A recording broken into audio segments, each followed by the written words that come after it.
Muy buenos días y muy bienvenidos a otro episodio de Preguntando en Voz Alta.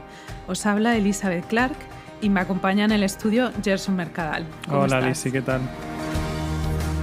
Todos tenemos preguntas profundas y las respuestas a esas preguntas dan forma a nuestra vida. Esto es Preguntando en Voz Alta, un podcast de Fundación RZ.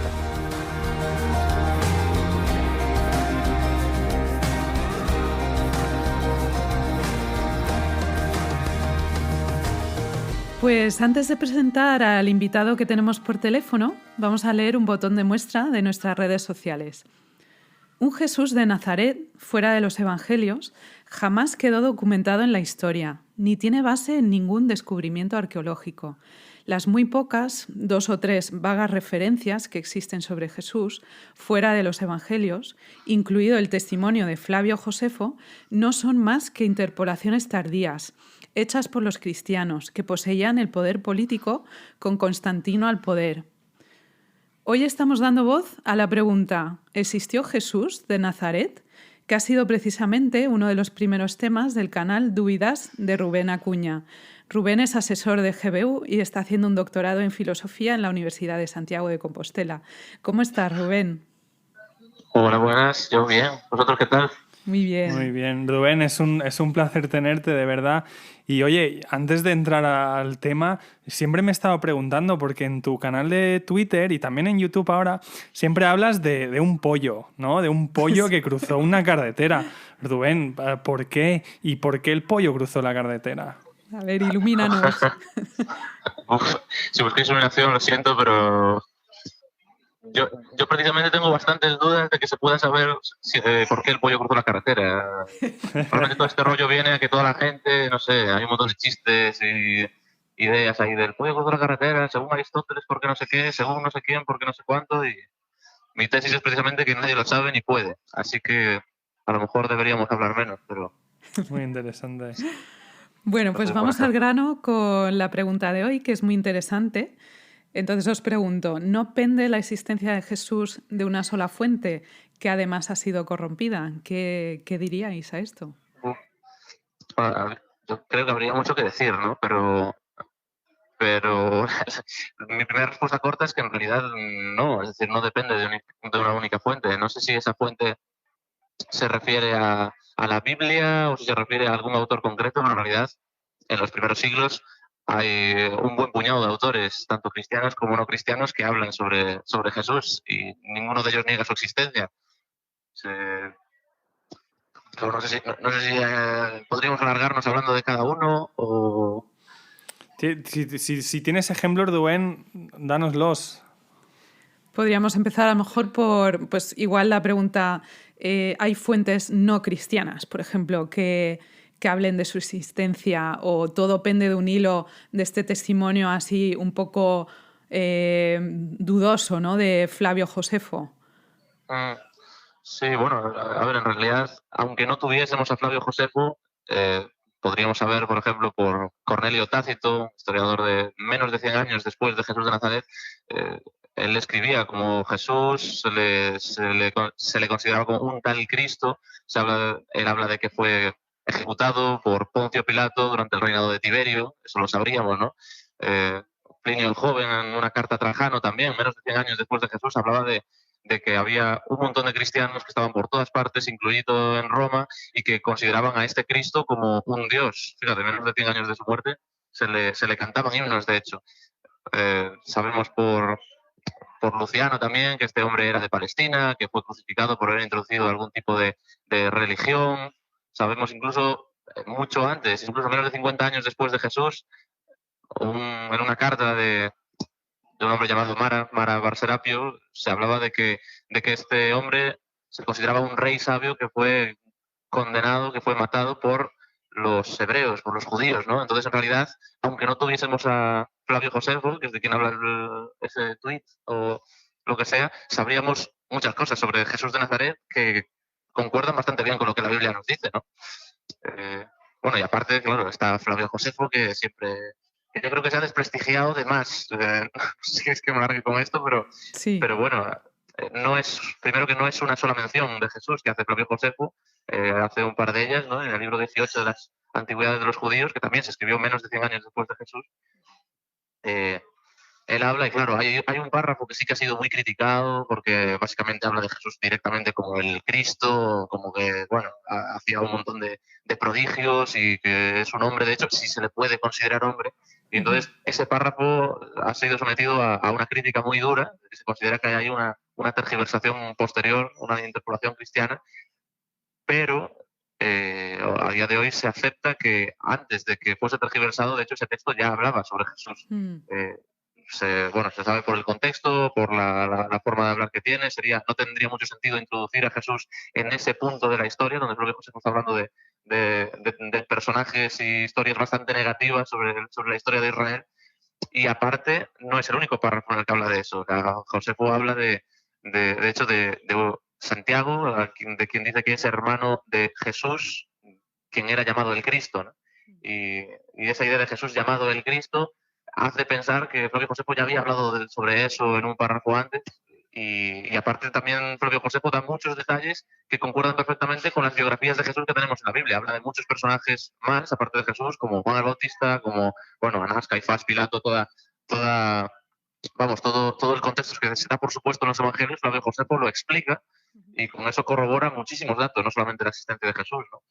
Y ya digo, todo esto estamos hablando solamente de personas no cristianas que escribieron sobre Jesús, pero además, claro, los propios cristianos desde el principio también escribieron bastante sobre él. Pero tengo la sensación de que me estoy enrollando mucho. No, es genial. Rubén, esto es muy interesante, porque además nos apunta a un hecho importante, ¿no? Y es el hecho de que desde el principio hay ciertos aspectos que casi nadie pone en duda. Es decir, hay ciertos hechos que la gran mayoría de historiadores afirmarían sin que les tiemble el pulso demasiado. De hecho, esto también me apunta, ¿no? O me anima a recordar el hecho de que muchas veces la gente a nivel popular piensa que bueno, o no podemos saber que Jesús existió, ¿no? Pero en realidad incluso hoy en día son muy pocos, muy pocos los historiadores serios que dirían que Jesús no existió. Lo que pasa es que, como ocurre muchas veces en algunos medios de comunicación, pues se les da más voz a esas pocas personas estridentes que quizá tienen un mensaje que puede resultar pues más atractivo o que da pie a más controversia. Pero la realidad es que incluso hoy en día la enorme mayoría de historiadores no ponen en duda la vida de Jesús y además, como decíamos, no ponen en duda una serie de hechos importantes. Por ejemplo, Rubén, has mencionado a Josefo y has mencionado a Tácito, y ya con solo esos dos podemos ver que hay puntos en común. Ambos hablan de Poncio Pilato, ambos utilizan el término Cristo, ¿no? Como decía Josefo en esa segunda referencia, habla de llamado el Cristo. Entonces empezamos a ver que hay una serie de hechos que la mayoría de historiadores ponen en común y que no tenemos ningún problema en afirmar históricamente.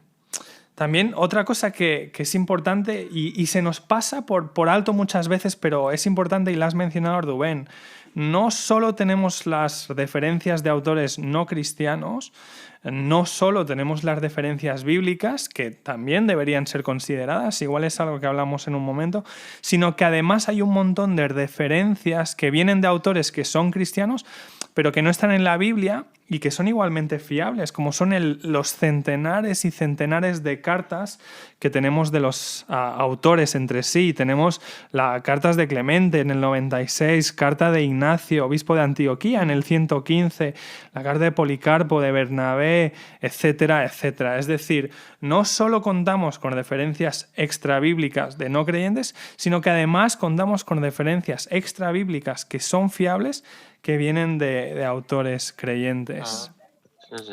De hecho, esas fuentes es interesante también que no son fuentes que pretendan demostrar que Jesús existió, sino que están hablando de otros temas, de cuestiones bastante concretas. Clemente de Roma, por ejemplo, que mencionas, esa carta la escribe por unos problemas concretos que hubo en la iglesia de Corinto y tal. Es decir, no van sobre la existencia de Jesús, pero muestran que todo el mundo daba por supuesto la existencia de Jesús, se da por supuesta en esas cartas, y no solo su existencia, sino también muchos datos sobre él, ¿no? Y sí que a veces pensamos que, hay quien piensa, ¿no? Que en realidad cuando se somete a bueno, a un estudio histórico serio, la figura de Jesús de Nazaret como que se desmorona, se desvanece, pero incluso autores no cristianos que actualmente los mayores estudiosos de la figura histórica de Jesús de Nazaret, como podría ser en España Antonio Pinero o Fernando Bermejo Rubio, o ya internacionalmente, no sé, Bart Ehrman o otros autores, en realidad todos ellos prácticamente defienden no solo su existencia, sino que nació durante el reinado del emperador Augusto, que creció en Nazaret de Galilea, que mantenía un tipo de religiosidad judía, que fue bautizado por Juan el Bautista, que reunió un grupo de discípulos, bueno, etcétera, etcétera, ¿no? Muchos otros datos. Sí, de hecho hay un historiador muy conocido que se llama John Dickson, que a menudo en sus redes sociales se compromete, dice me voy a comer una página de mi Biblia si me presentas con un solo profesor serio de historia antigua o de historia clásica o del Nuevo Testamento en una universidad acreditada que se atreva a decir que Jesús no existió. Tal es la confianza que tiene este historiador, ¿no? Diciendo, es que no hay ningún historiador serio en una universidad seria que diga esto, y si fuera lo contrario me comería una página de mi Biblia. Así que, como bien dices, creo que podemos tener confianza. Creo también que es importante, y no solo importante, sino es justo que podamos también recordar que la Biblia es fiable. Ya hemos hecho un episodio entero sobre la fiabilidad de la Biblia, pero creo que vale la pena recordar que los testimonios que encontramos en la Biblia, específicamente y especialmente aquellos que nos hablan de Jesús, son fiables porque tenemos una cantidad enorme de manuscritos y porque además son muy tempranos, son muy cercanos al original. Entonces, creo que cualquier persona que esté haciendo una investigación seria sobre el asunto también debería considerar la Biblia, porque la Biblia también es fiable. ¿Eso se ve también a nivel académico? ¿Están también estudiando los textos de la Biblia o qué es lo que encontráis en el terreno académico? Sí, bueno, de hecho, prácticamente la totalidad de los académicos que estudian a Jesús como personaje histórico, de hecho, los 4 evangelios que tenemos en la Biblia, sobre todo los 3 primeros, lo consideran como la fuente básica para poder conocer a Jesús. Fíjate que anda que nos habrán descubierto evangelios apócrifos durante el siglo pasado, tenemos muchísimos, pero aún conociendo todos ellos, se ve como todos ellos, en realidad, la mayoría están basados en esos 4 que tenemos en la Biblia, que los dan por supuesto, y los estudiosos de hoy estudian estos 4 evangelios como la fuente primordial para Jesús, ¿no? Porque en ellos, primero que son los más cercanos al personaje, los más cercanos a esas historias, son los que más detalles dan acerca de detalles concretos que ocurrían. No solamente cuentan que Jesús fue a tal sitio, sino que cuentan que fue pasando por aquí, que aquí pasó esto y que allí pasó aquello. Se complementan entre ellos, cuentan cosas que sería extraño que alguien inventase, porque son cosas que van en contra de los propios autores, ¿no? No sé, ¿qué discípulo se inventaría que sí, yo abandoné a Jesús, yo negué que lo conocía, o no conseguimos pillar lo que Jesús nos estaba diciendo aquí, o nos negábamos todos a aceptar que lo que Jesús decía fuera verdad, ¿no? O bueno, mítico ejemplo, ¿no? Que ¿quién se inventaría algo como que eso, el Mesías pues muere crucificado y que grita, Dios mío, ¿por qué me has abandonado?, ¿no? Hay muchas cosas en los propios evangelios que no tiene sentido que alguien las haya inventado, ¿no? Todo indica que si lo cuentan es porque no les queda otro remedio, porque realmente es lo que había sucedido y simplemente estaban contando la historia, ¿no? Esto es muy potente lo que estás diciendo, Rubén, ¿no? Todo esto nos habla de que nos podemos fiar, de que los textos que tenemos ahí no están manipulados, porque como bien dices ahora, y de hecho recuerdo que es una frase que dices en el vídeo que me gustó mucho, ¿no? Dices, si alguien se fuera a inventar un Mesías, no se lo inventaría así, y todo eso pues nos ayuda. Además tenemos lo que has mencionado, tenemos fuentes distintas que nos hablan de los mismos hechos, es el criterio de atestación múltiple. Tenemos gente que está escribiendo sin contacto alguno, que nos cuentan lo mismo y que nos cuentan lo mismo de manera que es fiable. Se nota que no está manipulado. No nos lo dicen todos con las mismas palabras, sino que nos lo dicen cada uno desde su punto de vista, pero además encaja. Y hay un detalle más que a mí me fascina mucho. Es un argumento que algunos hablan o llaman el argumento de las coincidencias que no están diseñadas. Es decir, son detalles que aparecen en los evangelios que encajan a la perfección y que no tendría sentido que encajaran de esta manera si no tuvieran algo de fiabilidad, ¿no? Por ejemplo, en la alimentación de los 5.000, en el Evangelio de Juan, leemos el detalle que Jesús le pregunta a Felipe dónde conseguir pan. Pero no te explica por qué, y no tendría mucho sentido por qué se lo pregunta a Felipe. Pero luego tú por separado lees el Evangelio de Lucas, en teoría no hubo una fuente en común, y en Lucas leemos un detalle que es diferente, es decir, no es el mismo detalle, sino es diferente. En Lucas se nos dice que este episodio ocurrió cerca de Betsaida. Y luego en otro sitio distinto tú lees que Felipe era de Betsaida. Entonces tú pones estos detalles juntos y dices, claro, es que encajan a la perfección.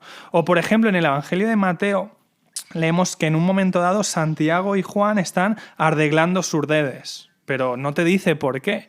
Pero luego en otro evangelio, en la biografía de Lucas, en Lucas 5, leemos que las redes se habían roto en un episodio específico cuando estaban pescando con Jesús. Entonces, todas estas cosas simplemente lo que hacen es dar más y más y más solidez a la idea de que los evangelios son fiables. Sí, la verdad es que hubiera sido muy complicado ponerse de acuerdo en vamos a coincidir en esto, yo digo esto, tú dices aquello, ¿no? Cuando ni siquiera se conocía. Y de hecho es curioso que los propios evangelios que tenemos en la Biblia también dan por supuesto que eso ocurre con otros escritos y otras personas que hablan de Jesús. Es decir, no están diciendo, mira, yo te voy a contar la historia que nadie te ha contado sobre Jesús, ¿no?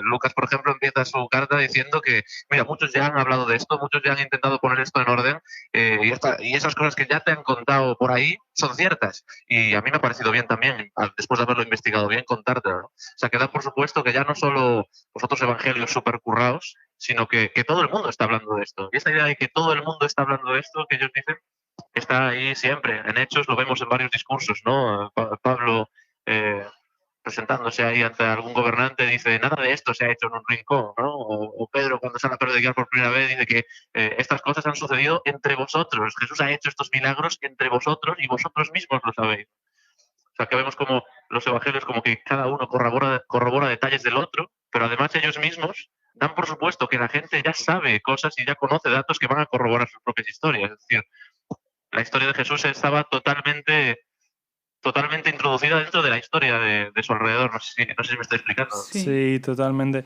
Qué bueno, Rubén. Y hay un punto más que me gustaría tocar en esta pregunta, porque esa cita, Lisi, que tú has leído al principio, ¿verdad? Ese comentario real, genuino y muy común, dice, jamás quedó documentado en la historia, y dice, y no tiene base en ningún descubrimiento arqueológico. Y creo que eso también es algo que me gustaría quizá poner en duda, porque una y otra vez seguimos viendo que la arqueología concuerda con lo que nos dice la Biblia, hasta el punto, como hemos dicho en algún episodio, hasta el punto que los arqueólogos tienen que tomarse en serio lo que dice la Biblia cuando quieren hacer un nuevo hallazgo arqueológico. Hay muchas ocurrencias, muchos detalles, muchos episodios en los que alguien ha puesto en duda algo de la Biblia y luego se ha descubierto que no era el caso. Por ejemplo, en Juan 5 leemos sobre el estanque de Betesda, un estanque con 5 pórticos, y durante mucho tiempo no se sabía que eso existiera porque nunca se tuvo en cuenta o nunca se vio ninguna evidencia para ello, hasta que en el 1956 encuentran precisamente el estanque de Betesda del que se habla en Juan 5. O, por ejemplo, piensa en Capernaum, un lugar que aparece en muchas ocasiones en la Biblia, donde se nos dice que Jesús hizo muchas cosas y en la que, una vez más, se ponía en duda si realmente esto había ocurrido así, pero luego hay un montón de detalles que nos animan a creer realmente que efectivamente ocurrió en Capernaum. Por ejemplo, tenemos un montón de detalles arqueológicos que nos confirman que hubo presencia romana en ese momento de la historia. Tenemos monedas, tenemos baños, tenemos edificios o restos arquitectónicos que nos hacen poder confirmar que efectivamente hubo una presencia romana en ese tiempo, lo cual concuerda con los evangelios. o se ha encontrado en Capernaum una sinagoga del primer siglo, o incluso parece ser con bastante seguridad que hemos encontrado la mismísima casa de Pedro donde Jesús cura a su suegra ahí mismo en Capernaum. Así que una y otra vez la arqueología sigue confirmando lo que vemos en los evangelios. Que de hecho la arqueología a veces es lo que pone lo que falta en algunos escritos, ¿no? Porque, por ejemplo, Nazaret, la propia existencia de Nazaret había sido puesta en duda porque ningún escrito fuera de la Biblia lo menciona antes del siglo IV y precisamente fueron restos arqueológicos de Tumbán que rodean la zona lo que hizo pensar que allí realmente existía algo, ¿no? Lo primero, luego ya acabó apareciendo alguna lista de familias sacerdotales donde se menciona y estas cosas. Y hay a lo mejor es una tontería, pero me encanta un hallazgo arqueológico de el grafito de Alexámenos, que es bastante conocido y creo que es bastante simpático porque es una de las primeras representaciones gráficas que tenemos de Jesús. Alguien burlándose de un cristiano llamado Alexámenos, dibujó, bueno, hizo el graffiti con cincel en la piedra, ¿no? de un hombre crucificado como una cabeza de burro, ¿no? Y escribió ahí en la inscripción como de forma de burla pues, a un hombre arrodillado ante ese crucificado y ponía Alexámenos adora a su Dios, ¿no? Lo cual hace pensar que primero, bueno, había ciertas burlas de los cristianos precisamente por haber seguido a un hombre crucificado y da a entender que los cristianos de hecho consideraban como un dios a ese hombre crucificado al que estaban ridiculizando, ¿no? Es, bueno, en fin, historias graciosas de la arqueología. Sí, la realidad es que una y otra vez encontramos cada vez más aspectos que nos hacen poder concluir que el testimonio que tenemos de Jesús es fiable. Tenemos, como hemos dicho, las fuentes. Tenemos, como hemos dicho, que son coherentes internamente. Tenemos la arqueología. Y luego, quizá un comentario muy rápido. Jesús es la mejor explicación para todo lo que le rodea. Cuando tú estudias un hecho histórico, tienes que hacerte la pregunta, si esto no hubiera ocurrido, ¿cómo explico el resto de la historia? Y si quitas a Jesús, te queda un vacío enorme que es muy difícil de llenar. Si quitas a Jesús, por ejemplo, ¿cómo explicas la aparición del cristianismo? Un puñado de personas sin dinero, sin ejército, asustadas, encerradas en una habitación, que de golpe y contra todo pronóstico y con mucha persecución terminan creando lo que es el mayor grupo de la historia, incluso hoy en día. ¿Cómo explicas que se pasara el día importante o el día de reposo del sábado al domingo? ¿Cómo explicas esos hechos vergonzosos que hemos mencionado, ¿no? ¿Cómo explicas tantas y tantas cosas si quitas a Jesús? La realidad es que cuando observamos todo esto, nos encontramos que Jesús, la persona histórica real de Jesús, es la mejor explicación para lo que tenemos delante. Y eso también nos lleva a la pregunta, quizás podemos acabar de acuerdo de que existió una persona que se llamaba Jesús de Nazaret, pero no podría ser su deidad un invento posterior. No hay un salto muy grande entre el Jesús histórico y el Cristo de la fe. Sí, bueno, ahí yo decir que si fuese un invento posterior no podría ser muy posterior, porque esta idea de que Jesús es Dios hecho hombre sale ya en los primeros escritos que tenemos sobre Jesús, ¿no? Como la carta a los Filipenses de Pablo y algunos otros. Pero creo que hay dos cosas importantes a tener en cuenta. Una es qué pensaba Jesús sobre el asunto y otra es qué hechos de Jesús respaldan o desmienten lo que Jesús pudiera pensar. Porque creo que en algún episodio anterior ya habéis hablado sobre qué es lo que Jesús decía sobre sí mismo, ¿no? Él hacía afirmaciones como que yo soy el camino, yo soy la verdad, yo soy la vida, venid a mí, yo soy el que os voy a hacer descansar, ¿no? Él decía, el Padre y yo somos uno. Él hizo muchas afirmaciones así que si no eran ciertas, entonces, bueno, no sé quién podría considerar a Jesús como un gran maestro, alguien que, no sé, creo que sería o arrogancia o locura. Creo que de esto ya habéis hablado, ¿no? Y otra cosa es si hay algo que respalde estas afirmaciones que Jesús hacía de sí mismo, ¿no? Y ahí yo creo que es interesante que, bueno, sí que durante su vida Jesús también fue conocido por la gente cercana a él y también por otros como alguien que hacía milagros, que hacía sanaciones tremendas. Y esto fue afirmado no solo por los cristianos, sino por los no cristianos también. Si leemos las primeras críticas al cristianismo, por ejemplo, Celso, un hombre que escribió en el siglo II un discurso contra los cristianos, él hablaba de que Jesús hacía magia y hechicería que podría haber aprendido en algún lugar por ahí, ¿no? Y los primeros judíos hablaban de que él hacía o usaba poderes demoníacos, ¿no? Es decir, todo el mundo afirmaba que Jesús hacía algo extraordinario. Pero Pero además de eso, creo que un hecho bastante clave es la resurrección de Jesús. Si es cierto que Jesús murió en una cruz, pero después volvió a la vida, entonces eso a mí por lo menos me hace pensar que Jesús no es simplemente un cualquiera, que Jesús no es simplemente un predicador ambulante que puede tener un mensaje más o menos interesante, ¿no? Pero lo que a mí realmente me convence y lo que convenció a sus seguidores de que Jesús era mucho más que un hombre, de hecho, es algo que ocurrió después de su vida. Sabemos por las fuentes históricas que tenemos que Jesús murió crucificado y eso ha sido constatado ya muchas veces, pero resulta que después de que Jesús muere empiezan a ocurrir toda una serie de cosas, ¿no? Empiezan a aparecer personas que dicen que Jesús no está en su tumba, van a ver su tumba está vacía. Y diferentes personas empiezan a decir que he visto a Jesús. Y algunos de sus seguidores se convencen de que está vivo y algunos de los que no eran sus seguidores, de sus perseguidores, resulta que aparecen también convencidos de que han visto a Jesús resucitado, ¿no? Y eso es algo que cambia de repente la mentalidad de un montón de personas que anteriormente habían abandonado a Jesús o que anteriormente pues básicamente no daban nada ni por su mensaje ni por su persona y de repente están convencidos de que Jesús ha vencido a la muerte y esa es una forma en la que lo dicen. Y creo que esto es algo que me hace pensar, ¿no? Si Jesús realmente estuvo muerto y después volvió a la vida, eso no es algo de un simple maestro, ¿verdad? Eso no es algo de un simple hombre. Tiene que ser algo más. Y seguimos hablando del Jesús histórico, ese Jesús del que se nos habla en los primeros escritos que tenemos de los primeros siglos. Ese Jesús, la mejor explicación para ciertas cosas, como que no solo sus seguidores, sino algunos de los que no lo seguían, de repente habían sido convencidos de eso. La idea de que la tumba está vacía, la idea de que, bueno, en fin, tiene bastante sentido. Si se os ocurre una explicación mejor, ni más. Es decir, lo que estás diciendo es que no hay tanta diferencia, hay mucha conexión entre el Jesús histórico y el Cristo de la fe. Son la misma persona. Sí, es totalmente lo que parece, lo que vemos claramente. Y creo que Rubén ha dado en el clavo en que lo importante cuando llegas a este punto en la conversación es ¿cuál es la reacción? ¿Cuál es la reacción que uno puede tener ante semejante figura histórica, semejante figura que transformó el mundo?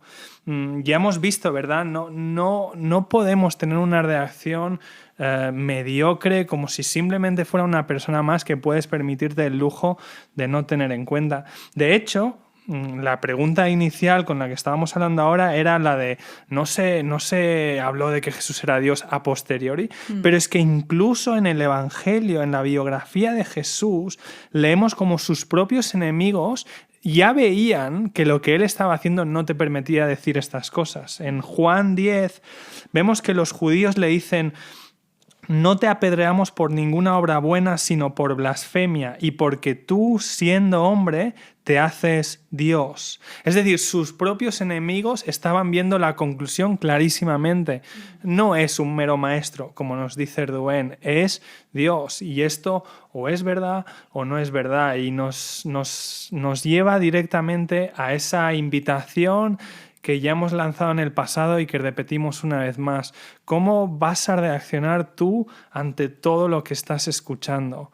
¿Cómo vamos a reaccionar ante un Jesús que se muestra totalmente histórico, pero que a la vez se muestra como la persona más extraordinaria de toda la historia? Podemos fiarnos de él tanto como cualquier otro personaje histórico, pero no se queda solo en eso, sino que dice y actúa como si es Dios. Y eso implica una respuesta, una decisión. Cualquier persona que ve a Jesús no puede quedarse sin reaccionar, así que simplemente termino con ese desafío e invitación, como siempre decimos. ¿Has estudiado quién es esta persona? Y si no lo has hecho antes, ¿por qué no hacerlo? Pues con ese reto cerramos la conversación de hoy y podéis encontrar a Rubén en su canal de YouTube, Dubidas, donde podéis seguir hablando de sobre dudas, respuestas, filosofía, creencias y muchas cosas interesantes que va a traer a ese canal. Y recordad que aquí podéis dar voz a vuestras preguntas sobre la vida y la fe cristiana. Podéis escribirnos, podéis mandarnos un audio a info@fundacionrz.es. Muchísimas gracias, Rubén, Gerson, gracias y hasta la próxima. Gracias a ti, Lisi, un placer. Gracias a vosotros. Esto ha sido Preguntando en Voz Alta, un programa de Fundación RZ. Descubre más audios, vídeos y artículos en nuestra página web fundacionrz.es.